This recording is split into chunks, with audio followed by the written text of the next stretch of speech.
नमस्कार दोस्तों, अभी हम इस वीडियो में बायोलॉजी क्लास 10th का टॉप 20 को ऑब्जेक्टिव प्रश्न बताने वाले हैं। और ये दोस्तों ऑब्जेक्टिव क्वेश्चन आपके फाइनल बोर्ड परीक्षा में बार बार यही आता है। अगर आप पापा के शेर और शेरनिया है तो इस क्वेश्चन को ना एकदम रट जाइए अभी और इसी वक्त इस वीडियो को देखकर, ठीक है।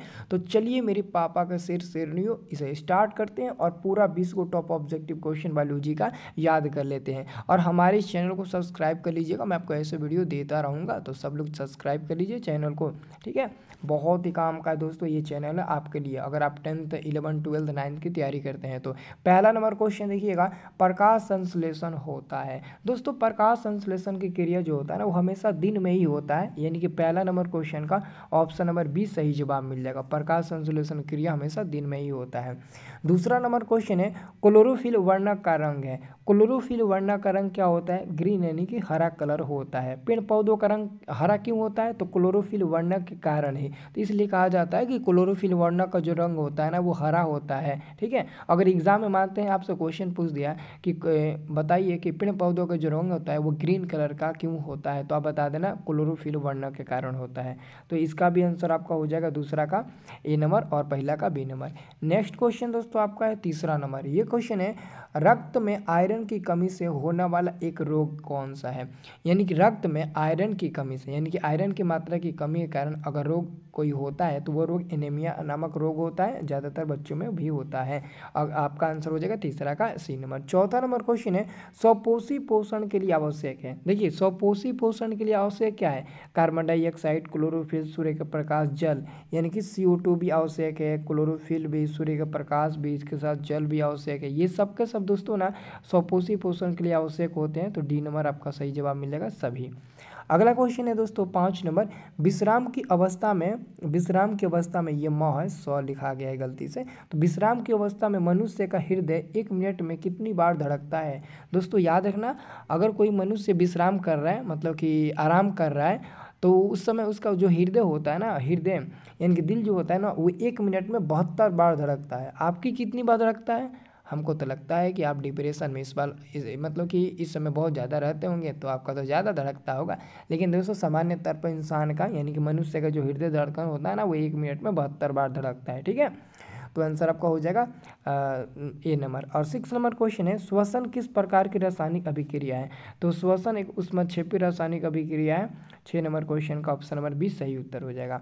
अगला क्वेश्चन है दोस्तों 7 नंबर, मानव मूत्र में यूरिया की प्रतिशत मात्रा। मानव मूत्र में यानी कि जो मनुष्य का जो पेशाब होता है, टॉयलेट यानी कि जो पेशाब होता है ना वो उसमें जो मूत्र यानी कि उसकी जो प्रतिशत मात्रा होती है वो ओनली 2% होता है, यानी कि 2% होता है। ऑप्शन नंबर सी आपका सही जवाब मिल जाएगा। अगला क्वेश्चन हम देखेंगे, सांस लेने और छोड़ने को कहते हैं, मतलब कि सांस लेने और छोड़ने की क्रिया को क्या कहते हैं? तो श्वासोच्छ्वास कहते हैं, याद रखना सी नंबर सही उत्तर हो जाएगा। एक और क्वेश्चन इसमें पूछा जाता है कि हम जब सांस को बाहर छोड़ते हैं तो उस समय जैसे कि क्वेश्चन ऐसे पूछता है कि जैसे कि मनुष्य सांस कैसे लेता है, सिंपल से क्वेश्चन पूछता है। तो याद रखना मनुष्य सांस फेफड़ा के द्वारा लेता है, याद रखना ये क्वेश्चन एग्जाम में आता है। 9 नंबर क्वेश्चन है, दही के जमने में निम्नलिखित में कौन सी क्रिया होती है? तो दही के जमने में निम्नलिखित में से कौन क्रिया होती है? सी नंबर वाला सही जवाब मिल जाएगा। अगला क्वेश्चन है दोस्तों आपका 10 नंबर, कि पतियों में गैसों का आदान प्रदान कहाँ होता है? पतियों में गैसों का आदान प्रदान रंध्र के द्वारा होता है। ऑप्शन नंबर आपका बी नंबर वाला बिल्कुल सही जवाब मिल जाएगा। 11 नंबर क्वेश्चन है, निम्नलिखित में से कौन से यंत्र का उपयोग रक्तदाब मापने में किया जाता है? रक्तदाब मापने में इसका उपयोग किया जाता है तो स्फेग्नोमैनोमीटर का उपयोग किया जाता है ब्लड प्रेशर मापने में, है ना। ऑप्शन नंबर आपका सी सही जवाब मिलेगा 11 का। 12 नंबर दोस्तों आपका क्वेश्चन है, ध्यान से देखिएगा 12 नंबर क्वेश्चन, स्लाइड को सर्वप्रथम कंपाउंड माइक्रोस्कोप से देखा जाता है। स्लाइड को सर्वप्रथम कंपाउंड माइक्रोस्कोप से देखा जाता है तो सबसे पहले 10x पर देखा जाता है। 10 का ऑप्शन नंबर बी हो जाएगा सही उत्तर, 10x पर देखा जाता है। नेक्स्ट क्वेश्चन को देखेंगे दोस्तों 13 नंबर प्रश्न है, तिलचट्टा का श्वसन अंग है। श्वसन अंग का मतलब होता है जो तिलचट्टा होता है ना, तिलचट्टा वो सांस कैसे लेता है? तो तिलचट्टा का दोस्तों जो श्वसन अंग होता है ना वो ट्रेकिया होता है, यानी कि ऑप्शन नंबर ए सही जवाब मिलेगा ट्रेकिया। और मनुष्य का फेफड़ा होता है। और वही अगर यहाँ पर अगला क्वेश्चन जैसे पूछा है, मछली किस श्वसन अंग के द्वारा श्वसन करती है, किस अंग के द्वारा, तो मछली का जो श्वसन अंग होता है ना, मछली जो सांस लेती है वो किसके थ्रू लेती है, तो गिल्स के द्वारा। आंसर हो जाएगा सी नंबर। दोस्तों गिल्स को हम लोग गलफड़ा भी बोलते हैं ना, क्या बोलते हैं, गलफड़ा भी बोलते हैं, क्या बोलते हैं, गलफड़ा, हम लोग गलफड़ा भी बोलते हैं, गलफड़ा। तो याद रखना दोस्तों, गलफड़ा भी हमारा हो जाएगा, गिल्स या गलफड़ा दोनों आपका हो जाएगा उत्तर। अगला क्वेश्चन है 15 नंबर, मानव हृदय में कोष्ठकों की संख्या कितनी होती है, तो मानव हृदय में ओनली 4 कोष्ठक होते हैं, सी नंबर सही जवाब मिल जाएगा।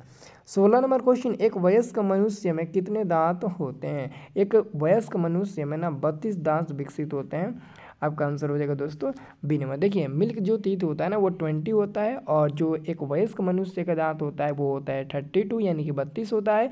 और लेकिन दोस्तों आमतौर पर मनुष्य के अंदर ना 28 को दांत पाया जाता है, आमतौर पर मनुष्य का 28 को दांत पाया जाता है। लेकिन व्यक्ति का ज़्यादा एज हो जाता है ना, व्यक्ति का ज़्यादा एज हो जाने के बाद बाकी का 4 जो दांत होता है ना वो विकसित होता है। इसलिए एक्सपेरिमेंट के तहत बताया गया कि जो मनुष्य के होते हैं ना दांत वो 32 होते हैं, 32 से ज़्यादा नहीं होते, कम ही रहते हैं लेकिन ज़्यादा नहीं होते हैं। लेकिन जो 32 दांत भी होते हैं ना वो कब विकसित होते हैं, तो ज़्यादा एज होने के बाद विकसित होते हैं, और आमतौर पर 28 होते हैं। इसलिए वयस्क का मतलब होता है कि लास्ट से लास्ट यानी कि मैक्सिमम से मैक्सिमम कितना हो जाएगा, तो 32 से आप लोग बताना, ठीक है।